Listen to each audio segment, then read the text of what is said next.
In 2024, Borussia Dortmund made it to a Champions League final, only narrowly missing out on the trophy in a 2-0 loss to Real Madrid. It was a great performance, and many of the Dortmund fan base will have been hoping that this season they might be able to push on and finally win the Bundesliga title, something they haven't done for over 10 years. Obviously that confidence will have been even higher seeing Bayern Munich's performance last season, but so far things haven't gone quite so well this year. In fact, the club find themselves over 10 points away from league leaders Bayern, and actually that's the least of their concerns right now because the club is struggling to even maintain a European place. So today I'm going to step in 5 years as Borussia Dortmund manager. I'm not just going to try and win the Bundesliga again, but I'm going to try and win the club a Champions League. And whilst they wouldn't be anyone's favourites to win the trophy just yet, Dortmund are a club that have a great set of foundations, fantastic facilities, a massive fan base in a huge stadium, and one of the best teams in the league. On top of that, they know success. The club has won 8 Bundesliga titles, a Champions League in 1997, and plenty of trophies outside of that suggests that this club,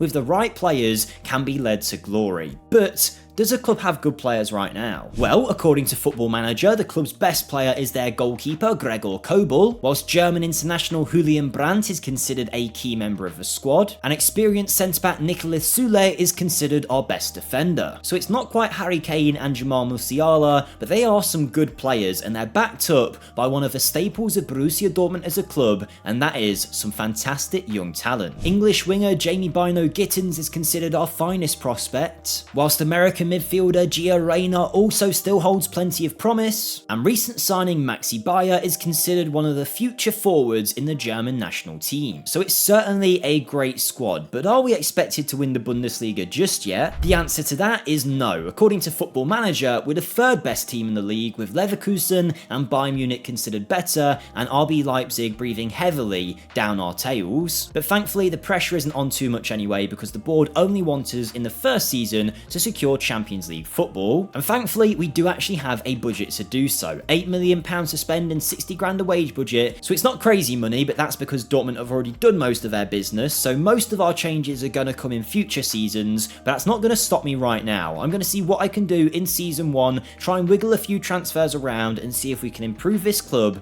and give us a better chance of winning that title.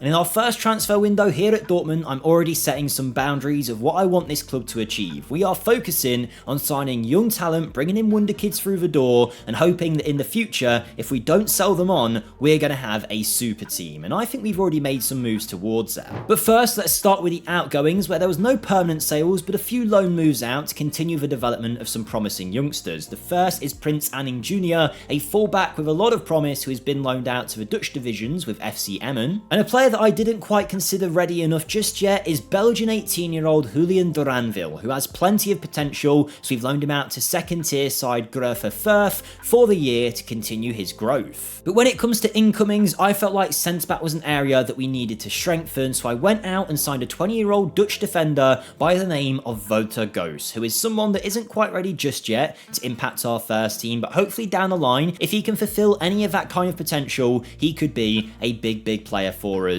as the years go by. But for now, he comes in 6.5 million from AZ Alkmaar, and we'll be hoping that he continues to grow. But the final signing was one that I really wanted to do. I want to buy young players, but I want to try and make as many of them German as possible. It won't always be a thing that we can do, but when someone like Nelson Viper is available for only 3 million quid from Mainz, I thought it was a great deal to make. We have signed him and loaned him back out for the season to continue his growth, but if he's able to reach anywhere near that potential, he could be an unbelievable forward option for us to have in the future. But as mentioned, for right now, we're not really able to make wholesale changes just yet with the budget we've had, and that will likely come in future seasons. But at current moment, this is what is considered our best 11. You've met Kobel in goal as our goalkeeper, then we've got Jan Kuto as our best right back on loan from Manchester City. Niklas Süle and Schlotterbeck, I think, make up a great defensive partnership, with Schlotterbeck being someone I want to keep around for as long as possible. Remy Benson Biani is our best left back option, the Algerian 29 29-year-old, with Felix Nemecha, formerly of Wolfsburg and Manchester City, in our midfield, alongside former Liverpool player Emre Can and Marcel Sabitzer. But it's going forward where I think we have a lot of exciting talent, with Daniel Marlon as our best right-wing option, the 25-year-old Dutchman, Julian Brandt on the left, who we've met, and recent signing Serhou Guirassy will be leading the line, hoping to score a ton of goals for us. That's not even to count the likes of Adeyemi, Reina, Ryerson and Pascal Gross, who all feature in the bench and the reserves. And you will notice I'm trying to play a 4-3-3 shape, but instead of having that midfielder a little bit deeper, I'm trying to have it a little further forward. I want us to be a very attacking minded team, try and score a ton of goals and have entertaining football, which I think should be the pinnacle of Borussia Dortmund's play. And the game clearly likes the transfer business we've done a little bit, because we have now raised above Bayer Leverkusen in terms of title odds. We consider the better side than them right now, and even though it's pretty even and we've only just overtaken them, I'm happy with that. It makes me feel like I've done some kind of good transfer business, but that's what the game thinks. If that's a reality, we won't know until the end of our first season. So let's see what we can do in season 1. Can we get off to a great start with a Bundesliga title?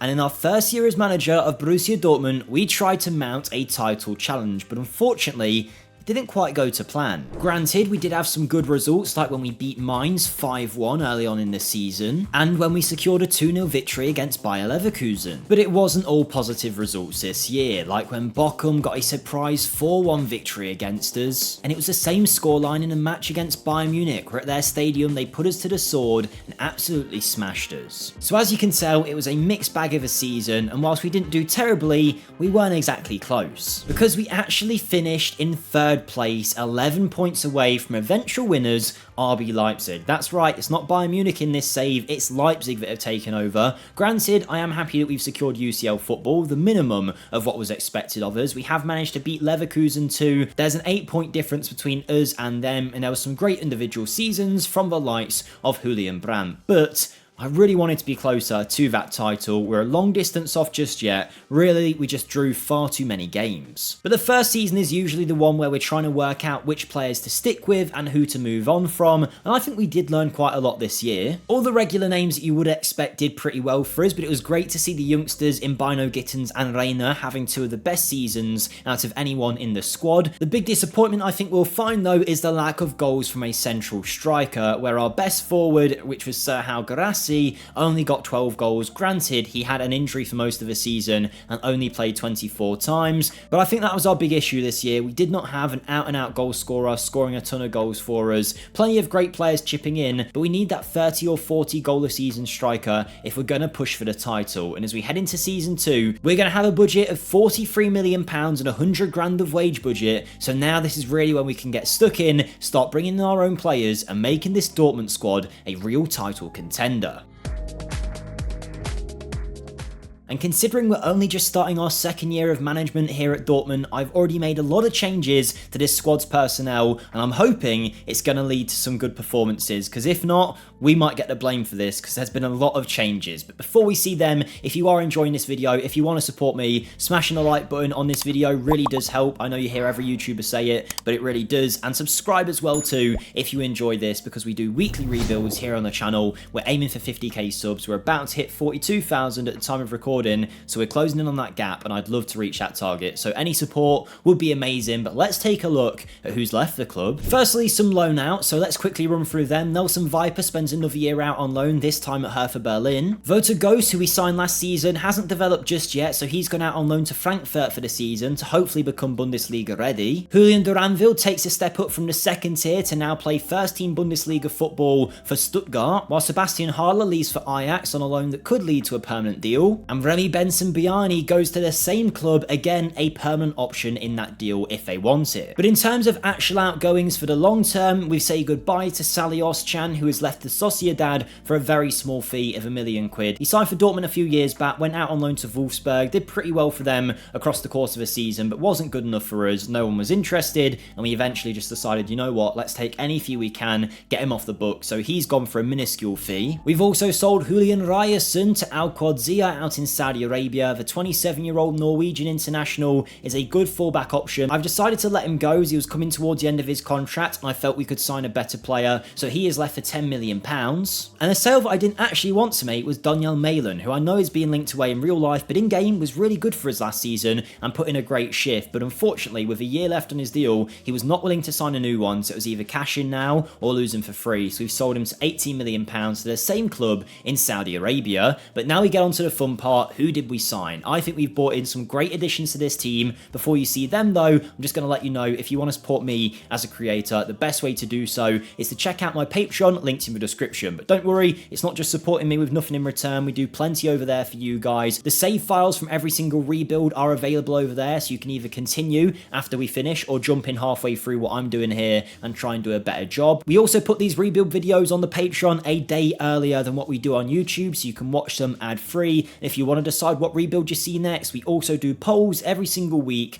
to decide what rebuild is coming up on the channel. So any support over there really would be amazing. To anyone that's already on there, it's a massive help for me, so thank you guys. Particularly with the delay in Football Manager this year, it kind of affected my plans a little bit because, you know, content creation is something that I want to do more of and add more into, so the more support I can get over there, the better. So thank you guys for that, but let's go see who he signed. Firstly, a new right back. Ryerson's gone, and I've lowered the age a little bit in that position by signing Victor Gomez, who's a Spanish former under-21 international who we have bought in from Portuguese side Braga for 18 million quid. He was exceptional last year in the Portuguese divisions, caught the eyes of our scouts, and I'm hoping it will turn out to be a good signing, but I don't think I've signed him before, so I don't really know too much about him. Obviously, playing a free midfielder system, we need some very talented players in those areas, so I've decided to bring in Horace Chotard, who is a 23-year-old Frenchman signed from Montpellier in the French tier. I think they got relegated to the second division. Yes, they did, and that made him available for £18 million, which is a great fee for a very technically gifted midfielder who comes in as one of our best. But our big splash of the cash is our new left back. With Benson Biani going out on loan, the reason was because we had a new one coming in. Miguel Gutierrez, the 24-year-old from Girona, the former Real Madrid Academy product, is now in. 30 million quid was the fee. A big deal for a club like Dortmund, but I think he's going to be the perfect player for us. 24 years of age, primed for the next 5 years in that position. I think he is an unbelievable talent and a great addition to our lineup. And already those new signings are making it into what the game considers to be our best 11. We've got Kobel in goal, but now with a new fullback partnership of Gomez and Gutierrez, Schlotterbeck and Schuler are at the back still, with a midfield that now features Chotard, and then Reina and Grassi make it in. Grassi is someone that I'm sticking with as our forward. He was good last season when he played, but he didn't play all that much, so we're going to see if he can have an injury-free season and do better for us in that way. But this is the team that we're left with at current stage. You can see we've decided to kind of build from the back first, and whilst we could have spent more money, I'm conscious of blocking young players' pathways like Makoko and Bino Gittins. I don't want them to not get game time because we signed a player above them, but I think this is a good balance. The team is looking good right now. We are expected to qualify for the Champions League yet again. We will be playing UCL football, but the game thinks this year we're only going to secure a 4th place finish. Leipzig and Leverkusen have got better odds than us. Bayern Munich still considered title favourites, but we're going to try and disrupt that. I think this Dortmund team is good enough to go on and mount a title challenge, but that all depends on if I've got this transfer business right. And I was hoping with all the new signings we've brought in, building our defence up to a new level, that we would have a better season this year. Unfortunately though, it was almost a total opposite. We suffered plenty of losses this season, plenty of draws too, and we saw teams like Union Berlin smash us. But maybe there was a saving grace in the fact we were in the Champions League this year.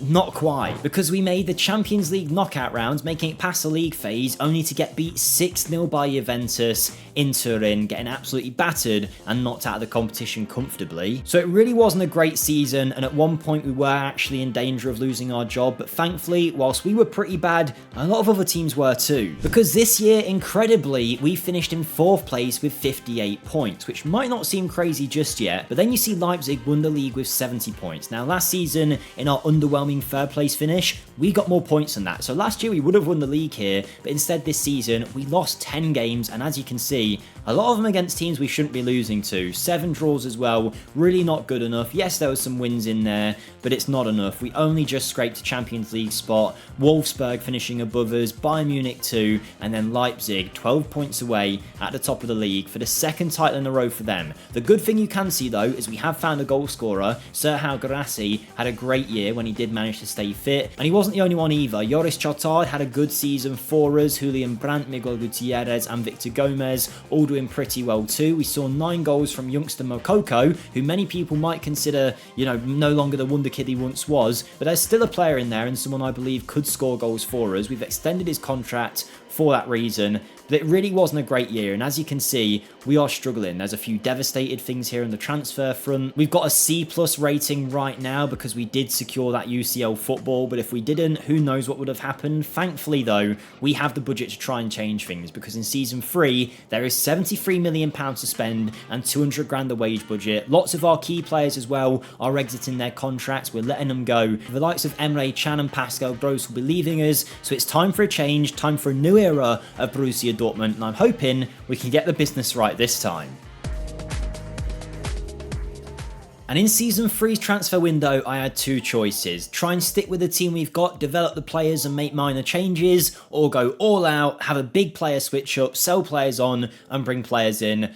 I went for the more fun option. You could probably tell what I was going to do. We have had a big window. A super quick loan roundup. Julian Duranville has gone out on loan for the year to Mainz. Nelson Viper back to Hertha Berlin again. And Volta Gos goes to FC Twente. But there's been quite a few permanent sales this year. The first one being Uzbekistanian centre-back Voldemir Anton, who we have sold on to Altai in Saudi Arabia for 5 million. Remy Bansambiani has left permanently to go and sign for Monaco for a fee of around £6 million, which isn't too bad considering that we were able to get 5 million from the loan last season from Ajax, so overall he makes us a fair bit of money. But the big sale was Sergio Garassi, who had his head turned by the Spanish leagues. He's moved to Atletico Madrid at age 30 for a fee of 40 million. Not bad of a turnaround from a £7 million transfer that the club originally made, but we do lose out on our main goal scorer from last season and we're going to have to replace that. But as mentioned, I want to make this Dortmund team a team full of the best players for the future, and we're not going to do what they've done before where they sell all of them on. So this time we're keeping them around. The first player we've bought in is House of Naipan, who is signed from Rosenborg in Norway, and he's been loaned back there for the year to continue his development. 5 million from the Norwegian midfielder, who's already exceptional and is just going to get better. I then bought in a 25-year-old defender to replace Anton as that cover option in defence. His name is David Zima. He's a Czech international who we have picked up from Slavia Prague for £10 million,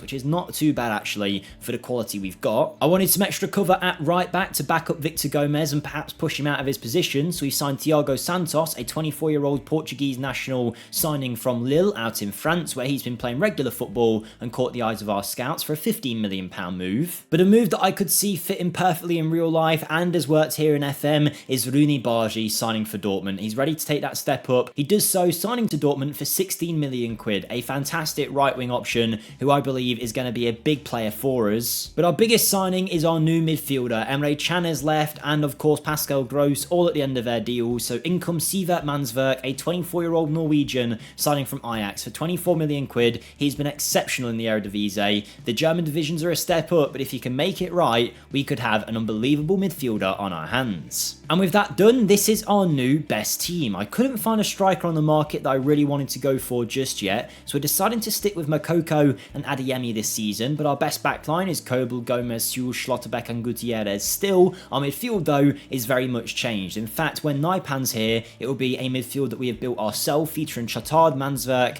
and Naipan. And then there's a forward line of Brandt, Bargi and Adeyemi. Plenty of great players on the bench too, some good young players with a lot of potential to get way better. The board still just want a 4th place or higher finish. The game predicts as a 3rd place one this year, but all I know is we cannot have a season as bad as the last one. We need to go for it this time and make sure we secure this job, we make a title challenge and hopefully actually achieve something in this rebuild.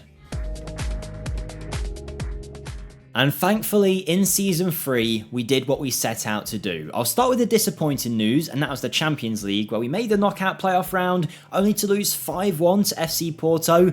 Not a great look, but thankfully, the fans were definitely on our side after a great season in the Bundesliga. And it was really a frantic end to the season. As we headed into the final weeks, we were level on points with Bayern Munich, and we had to make sure we won, and we did so, beating Union Berlin on our second to last game. And that led to a final day day where us and Bayern Munich were level on points. Our job was to win our game at home and then hope that Bayern Munich dropped points away to Bayer Leverkusen. Our opponents on the day were Borussia Mönchengladbach, and it was a very tense affair, not many chances until the 75th minute, Rooney Barge on his debut season scoring the goal. And with our game won, we just had to cross our fingers and hope that Bayern Munich didn't beat Bayer Leverkusen, but unfortunately we just missed out. A second place finish. Bayern did manage to win their game. Leipzig finished on 76 points, and we missed out on a goal difference or whatever it is in this league. I don't know, maybe it's head to head, but either way, we didn't win the title. 5 losses, 5 draws, the same as Bayern. We would have stormed the league last year with this 77-point finish, our best finish yet, and it shows a great sign of things to come. But unfortunately, still no trophies in this rebuild. As mentioned, we were knocked out by Porto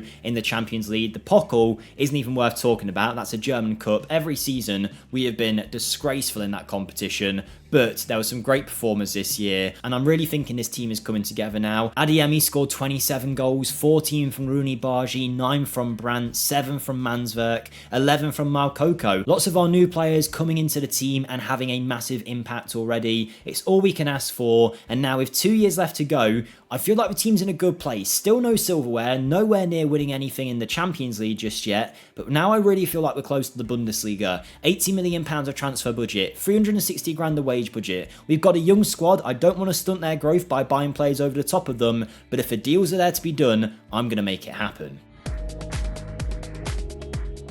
And in Season 4, we really went for it. In fact, this transfer window had over £200 million of transfers in and out. One player I want to point out is our academy product, Dieter Cray, who could go on to be a big player. We've loaned him out to Bochum for the season at 18. But in terms of permanent outgoings, we saw Filippo Mane leave the club. He's gone to play for Augsburg in the Bundesliga. 1.5 million for the player that could have grown into a good centre-back but never really reached those heights. Nelson Viper is another one that didn't quite make it for us, so he's left to sign for Bochum. We've sent him out on loan for a couple of years and he's done okay, but as you can tell by the goal record, not great. So now he's been sold on for most of the money made back on what we spent. Felix Mecha in the last year of his contract has also left to go and join Al Shabab out in Saudi Arabia. £9.75 million for the German midfielder who served as well. David Zima lasted a year at the club, but now he has moved on to again go to Saudi Arabia. £15 million was the fee to him, rising to 20 million after only 11 appearances last season, 1 as a starter. You could see why he wanted to leave. But the big sale was Karim Adeyemi. I would have batted away pretty much any club that came in for him, but when Barcelona came in with a transfer fee of 75 million, rising to 90 mil, and the player wanted to go,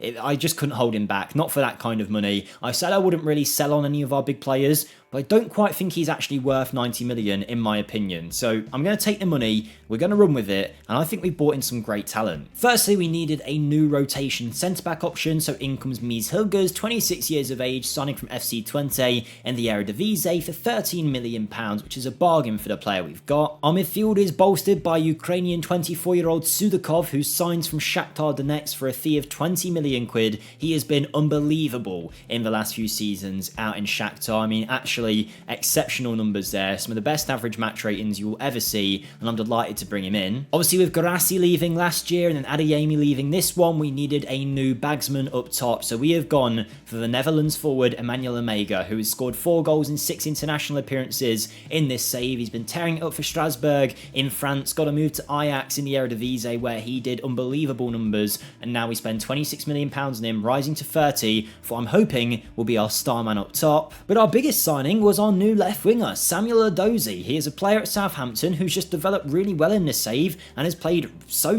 good. I mean, in the Championship, he was the best player in the league, and we've now bought him in for 30 million. The former Man City man is someone that I think is going to lock down that left side now. Him and Bino Gittins on the left are going to be great options, and any defence is going to have nightmares against them. Of course, this Season 2 has also saw Naipan come back into the team, and now when you look at our best 11, it is very much changed. In fact, the forward 3 are all our own signings, the midfield 3 are my own signings too, the fullbacks are also my signings. It's just the centre-backs and goalkeeper that managed to hang on in this best 11. We've also had some great young talents come through. I showed you the one that's going gone out on loan. There's also this guy, Mustafa Gongor, who I'm hoping will turn into a great striker, because with a name like that, I mean, he is going to be a legend if he starts scoring some goals. But this is our team, some great players on the bench and in the reserves. We're ready to go in our penultimate season, season 4 now, and the game predicts us. Okay, right, it's a third place prediction, but it's 7-1 title odds, way better than what we've had before. Bayern's still expected to win it, but I think this is going to be the season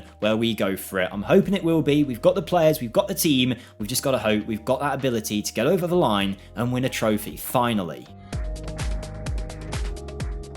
And it was a season of high and lows for our Dortmund team. In the Champions League, again, it was a disappointing defeat to Barcelona. Despite beating them in leg 1, we lost in leg 2. And in the Pokal, for the first time though, we had made it to a semi-final. But if we wanted to get our hands on the trophy, we'd have to beat Bayern Munich. And unfortunately, Jakob Kiwior's goal meant that we were getting knocked out of the competition by Bayern Munich, a team that were determined to ruin our season in the league as well. In fact, it was a neck and neck title race again, and it went down to the last game of the season where we were actually away to Bayern Munich. We managed to go 1-0 up early on through Naipan. Unfortunately though, Bayern Munich found their way back into the game a little bit later on as Sane found Alphonso Davies and he was able to tuck it past Kobel, and in the end they secured the victory, Wilfried Gnonto with the winning goal. So it was a super close season, and on the final day we lost to our closest title challengers in Bayern Munich. But it wasn't enough for them, because we were actually 4 points clear before that match, and it led to us winning the title by 1 point, just getting the edge on Bayern. 3 losses all season, 8 draws. Bayern only lost 2, but they had 10 draws. We had a brilliant goal difference of 53. Emmanuel Omega, Sudakov, 2 of the best players, 2 recent signings, really changing our fortunes. I mean, Omega managed to score 24 goals in the league alone, and Sudakov got 10 assists and had the best average match ratings of anyone in the league. But let's not count out the likes of Edozie and Bargi, who scored 19 goals between them. Joris Tichard and Duranville all played their part, as did Bino Gittens, Mansvert, Schlotterbeck, everyone you can think of, all did their job for the team. Everyone performed well, we had goals all over the pitch, and it led to this fantastic finish where we have finally won the Bundesliga. And we've got 1 season left to go to try and push on. The Champions League, we've never really had a chance. I feel like we've got the quality. If we can just get over one of these big clashes, maybe it can give us a confidence. But right now, we are in a great place. The facilities are maxed out. The reputation is looking great. Financially, the club is doing really well, so don't worry about that. And we are going into our final transfer window with £100 million. Exactly what you'd want to see with this Dortmund team. Now we can add some extra quality and hopefully make us UCL contenders. And in season 5, I decided we were going to go for it. I ended up spending a ton of money, but I think we've brought in some top quality players. Before we see that though, this is the last time I can ask you, so if you haven't yet liked the video, if you haven't yet subscribed, make sure you do so. If you've enjoyed it up to this point, you'll hopefully enjoy everything else we've got to come, so thank you for that. But let's go and check out the sales and the signings. The first outgoing we are seeing is Nicolas Sula, who served us so well, but now he's going to play Premier League football for Brighton, age 32, on a £7.5 million transfer away, rising to 9 million for a man that didn't have long left on his contract. Maxi Bayer never really quite made it in a Dortmund shirt for us, so he's ended up getting sold to Damak out in Saudi for 10 million quid. Spent last season out on loan at Stuttgart, but as you can see, in his time here, never really found the back of the net all that much. Victor Gomez has also left the club permanently. Now 28, he has moved on to go and join RB Leipzig for 15 million. It can rise to 20 million, and we are potentially strengthening a rival, but I think we've got a better player in that position now. And then we're also seeing Julian Brandt depart. Again, another one that didn't have long left on his contract, so he goes and leaves to Borussia Mönchengladbach for 20 million quid. He's done so well for us over the years, served us brilliantly on that wing, and now he's off. And our final season's transfer window got off to a bang when we were able to sign Ryan Gravenberch, yes, the former Bayern Munich player, on a free after leaving Liverpool at the end of his contract, where he hasn't been playing all that much. We've brought him in, and I think he's a brilliant addition to our midfield. Our new right back that I mentioned earlier is Samuel Birindelli, who's a 29-year-old former Italian under-21 international, who is just a brilliant option, particularly going forward. Yes, he's older than most of our signings in this save, but he is quality for 9 million quid. Smash Serie A, hopefully he'll smash the Bundesliga. We've got a new backup goalkeeper. As Kobel gets older, there'll be this man ready to step up, Nujen Murat Kan Gok Barak, who joins one of many new gens we have in our team, but most of them came from the academy, and I'll showcase them later. I've also signed this youngster for the future, so anyone that continues to save over on Patreon next year will get access to Jorge Canteros, who is a 19-year-old Argentinian centre-back at Independiente. He signs for 11 million quid and is loaned back there for the season. But our two new star signings are our new centre-back and our new midfielder. The centre-back is Ilya Zabrany of Bournemouth, who comes in as our best defender. The Ukrainian 25-year-old signs for 45 million quid, which I actually think is a bargain for what we're getting. He is unbelievable and is going to be the main man in our defence. But just in front of him, for around 50 million quid, we have signed João Neves, which I still think is a bargain for that fee. He's only 23, he's been amazing for PSG when he has played. The former Benfica man has a transfer here of 47 rising to 49.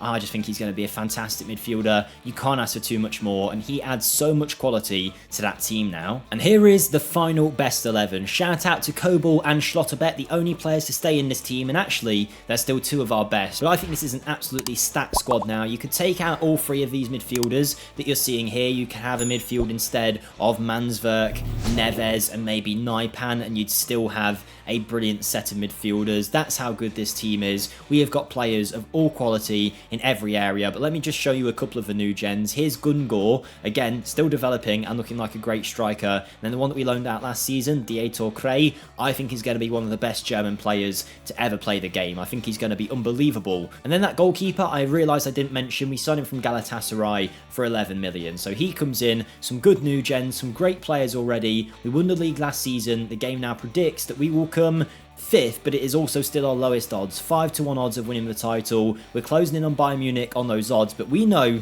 that we can overperform them. Last season we won the Bundesliga. I'm going to try and do it again.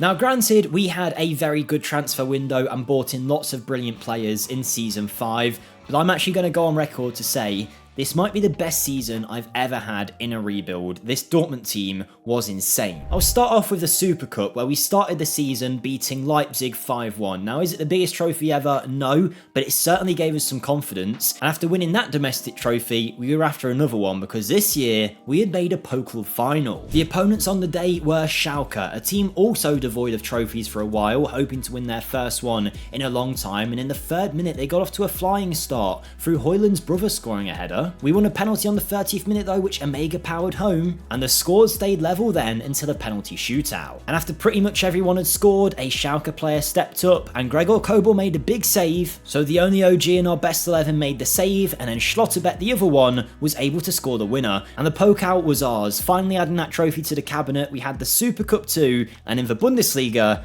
you can guess what happened. We absolutely smashed it. We won it by 13 points. I mean, Bayern Munich, Leverkusen and Leipzig having way worse seasons than normal, but we finished 13 points ahead of Frankfurt. An 80-point total is the best we've had. A 62 goal difference as well is just insane. 6 losses, 2 draws. Overall, we were brilliant. The most goals scored in the league with 85, way more than Leipzig's 57, and the fewest conceded as well, with only 23 going in against us. Honestly, the best year we could possibly have had. So that was 2 Bundesligas, a German Super Cup, and also the DFB Pokal.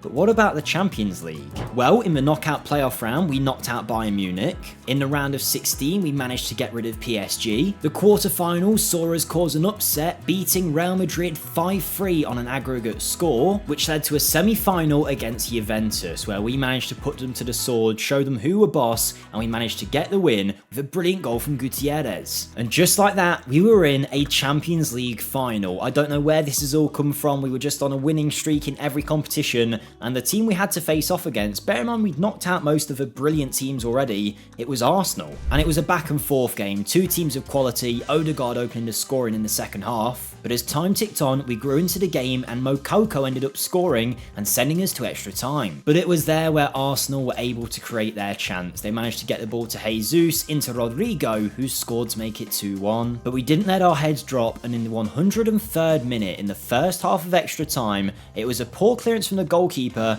and eventually the ball went in a freak goal from João Neves. But there was one more goal in the game, and thankfully it fell to Mansverk, who scored the winner, and we were Champions League winners in our 5th season. This team that couldn't get past the knockout playoff round has won the Champions League, won the German Super Cup, won the Pokal, and we have also won the Bundesliga. We've won everything on offer, an unbelievable season, and maybe the best I've ever had in a rebuild. And honestly, the club is just in a great place. There's got maximum facilities, 5-star reputation, the finances are crazy, and if you have a look at the top performers last year, it's basically just a team of Wonderkids all doing really well together. Bargi and Mega, I mean even Prince Sanning, who we've had since the beginning, is now our backup left back and performing one of the best in the team. We've got Data Cray also playing a bunch of games and doing well. Adozi, Garatwa is another player from the academy that's doing well. Honestly, we are stacked. There is no 1-star man. Even all the way down here, you've got 10 goals from João Neves. So there's all these other players that have done better than João Neves, who has scored 10 goals this season. I did have a look through the Legends list, and it was interesting to me. The only additions I could see was us in the favoured personnel with Ringy Bargi and also Sudakov, which is a little bit strange, but the fans seem to love him, and I absolutely love this rebuild. It's been a brilliant one. Smash the like button if you've enjoyed, and I'll see you next time, guys. Goodbye.